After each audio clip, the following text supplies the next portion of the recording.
បាទគឺថាមានករណីថ្មីទៀតហើយគឺមិនដែលមានទេ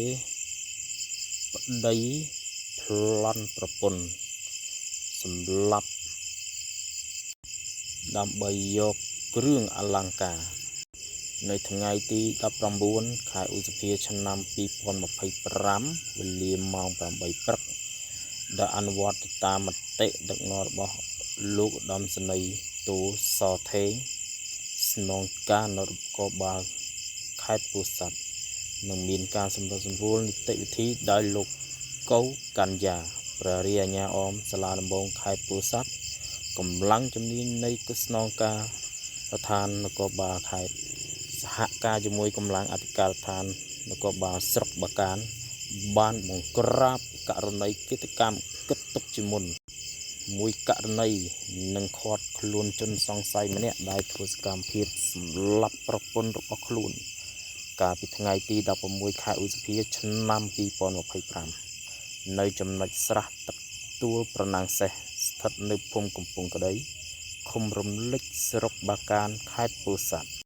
តាមប្រភពព័ត៌មានបានឲ្យដឹងថាជនសង្ស័យខាងលើមានឈ្មោះសសតអាយុ67ឆ្នាំរស់នៅភូមិប្រាសាទឃុំរំលេចស្រុកបាកានខេត្តពោធិ៍សាត់រួមទាំងដកហូតវត្ថុតាងរួមមានខ្សែកលោហៈធាតុពណ៌លឿងចំនួន6ខ្សែខ្សែដៃលោហៈធាតុពណ៌លឿងចំនួន4ខ្សែ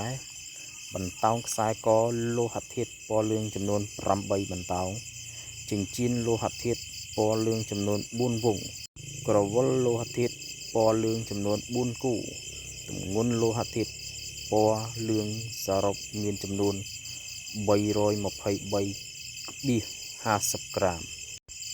លុយដុល្លារចំនួន$1,800លុយខ្មែរចំនួន$1,462,600រៀល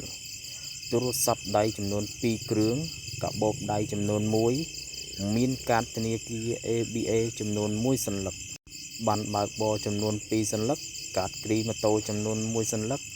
និងម៉ូតូ1គ្រឿង Dream Song ស៊េរីឆ្នាំ2018ពណ៌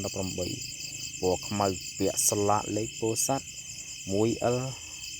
4125បច្ចុប្បន្ននេះជនសង្ស័យរួមទាំងវត្ថុតាងកម្លាំងជំនាញនៃស្នងការដ្ឋាននគរបាលខេត្តពោធិ៍សាត់បានប្រគល់ជូនទៅអធិការដ្ឋាននគរបាលស្រុកបាកានដើម្បីបន្តនីតិវិធី